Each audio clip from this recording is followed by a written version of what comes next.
Good morning కావాలి. So నా పేరు వచ్చేసి రవి అండి. నేను ఎంఏ ఇంగ్లీష్ LLB కంప్లీట్ చేసినాను. సో నేను శ్రీశైలం నుంచి రావడం జరిగింది. బిఫోర్ వెస్టేజ్ నేను హైకోర్టులో సివిల్ మ్యాటర్స్ చూస్తుండేవాడిని. సో వెస్టేజ్ నా ప్లాట్ఫామ్ ని పరిచయం చేసింది మా ఫ్రెండ్ ద్వారా HDFC లైఫ్ ఇన్సూరెన్స్ లో చేస్తాడు అబ్బాయి. సో అతని ద్వారా పరిచయం అయింది. సో నేను కూడా ఫస్ట్ నమ్మలేదు. వెస్టీజ్ అంటే ఏంటో ఇది సబ్బుల కంపెనీ అనే ఉద్దేశంతోనే ఉన్నాను. సో 6 నెలల వరకు బాగా నమ్మలేదు, సతాయించిన గట్టిగానే. తర్వాత మెల్లిమెల్లిగా నాకు గ్యాస్ట్రిక్ ప్రాబ్లం ఉండేది. హెల్త్ సప్లిమెంట్స్ వాడడం వల్ల మంచి రిజల్ట్ వచ్చింది. తర్వాత మా సిస్టర్కి వాడించిన, మా మదర్కి కూడా BP 175 ఉండే. తర్వాత మా దాంట్లో ఫ్లాక్స్ ఆయిల్ చిన్న చిన్న క్యాప్సూల్స్ వాడడం వల్ల మా అమ్మకు కూడా BP కంట్రోల్ వచ్చింది. సో వచ్చిన మంచిని 10 మందికి ఎందుకు చెప్పకూడదనే ఉద్దేశంతో మెల్లిమెల్లిగా స్టార్ట్ చేశాను. తర్వాత నాకు మెల్లిమెల్లిగా బాగా డౌట్, లాయర్ అంటే డౌట్స్ ఉంటాయా రావా? నా నీడను కూడా నేను నమ్మేటోని కాదు ఎసాను.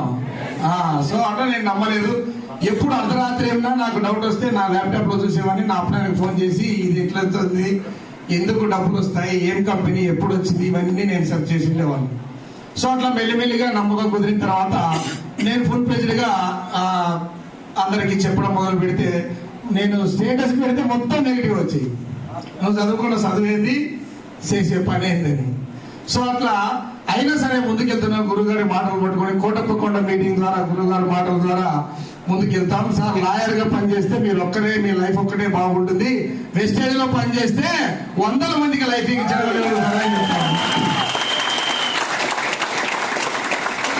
సార్.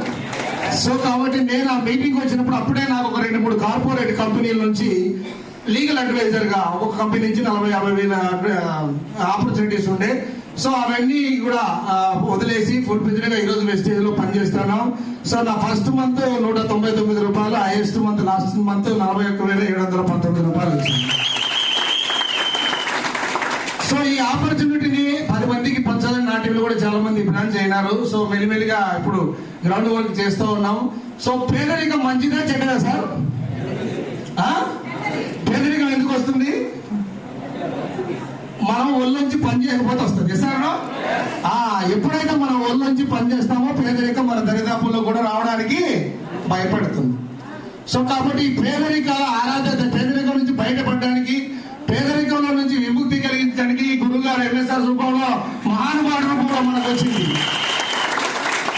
సో ఈ మహానుభావుల వల్ల ఎంతో మంది పేదరికం నుంచి బయటపడి, ఎంతో మంది చెప్పుకోలేని కన్నీటి గాథల నుంచి బయటపడి ఈరోజు గర్వంగా మన వెస్టేజ్ లో పనిచేస్తున్నాం.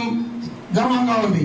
అది హర్ కలిస్తే వేరే హర్ వెస్టేజ్ అనేది అంటుంటారు కదా సార్, గర్ వెస్టేజ్. సో హంసేమోలో గర్సేమోలో హమ్య వెస్టేజ్ అంటే అది ఫస్ట్ నేను వెస్టేజ్ అని చెప్పడానికి చాలా సిగ్గుగా ఉండేది. ఇప్పుడు చాలా గర్వపడుతున్నా వాస్తవంగా. ఒకరోజు ఒక చిన్న హెయిర్ ఆయిల్ బాటిల్ నేను ఇవ్వడానికి వెళ్తే చాలా నామోస్గా ఫీల్ అయినాను వాస్తవంగా. నీకేమన్నా నేను చదివింది ఈ హెయిర్ ఆయిల్ ఇవ్వడం అంటే. సో అటువంటి పొజిషన్ నుంచి ఈరోజు బస్తాలు మోసినా కూడా, బ్యాగులు మోసినా కూడా చాలా గర్వంగా ఫీల్ అవుతా ఉన్నాం. సో కాబట్టి ఈ అవకాశాన్ని అందరూ అందిపుచ్చుకోండి. ఇది చాలా అద్భుతమైనది. దీని యొక్క ఆంతర్యం ఏంటి తెలుసుకున్న వాళ్ళు నిద్రపోతున్నా కూడా వెస్టేజ్ గురించి మాట్లాడాల్సిన అవసరం ఉంది ఖచ్చితంగా. సో కాబట్టి ఎవరు నెగ్లిజెన్స్ చేయొద్దు. నీకు సర్టిఫికేట్ లీగల్ గా ఏమున్నా సరే రా, ఎవరిని పిచ్చకరా చూద్దాం, ఇబ్బంది లేదు. సో 100%, 100,000% లీగల్ గా, లాయల్ గా 100% ఉంది. సో ఎవరు కూడా డౌట్ పడాల్సిన పని లేదు. అందరం కూడా వెస్టేజ్ లో పనిచేస్తూ మన చుట్టూ ఉన్న పేదరికాన్ని కూడా మనం నిర్మూలించి ఈరోజు చాలా మంది రాజకీయ పార్టీల పడి తిరుగుతున్నాం. SR no sir? ఏ రోజున నీకు తండేసి నీకు చాలా పేరు పాపాల పోయిన రాజకీయ నాయకులు ఎక్కడ కూడా లేదు. అవసరమైతే నువ్వు ఇంకా ఎదుగుతుంటే ఎదగనీయకుండా ఉంటావు. ఏ రాజకీయ నాయకుడు చూడండి సార్, నీకు నెలలో 20,000, 30,000 ఇచ్చే ఇన్కమ్ చూపిస్తాడా? పార్టీ వచ్చినా సరే చూపిస్తాడా? ఏం లేదు, చూపించడు. సో నీకు వెస్టేజ్ లో నీకు ఎంత కావాలంటే అన్లిమిటెడ్, నీ శక్తి సామర్థ్యాలు ఎంత ఉంటే అంత. Yes or no sir? నీ శక్తి, నీ తెలివితేటల పరిజ్ఞానం ఇది. నీ తెలివితేటలు ఎంత ఎక్కువ పెరిగితే నీ చెక్ అంత పెరుగుతుంది. నీ చెక్కు పెరిగితే నీ పేదరికం పోతుంది. నీ పేదరికంతో పాటు నీ 3 తరాలు మాత్రం మారిపోతుందని విషయాన్ని గుర్తుపెట్టుకోవాల్సిన అవసరం ఉంది. సో మనం చేయాల్సింది ఏంటంటే కష్టపడి పనిచేయాలి.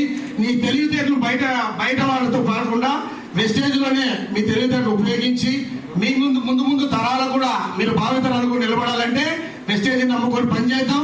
Thank you sir, thank you. Wish you.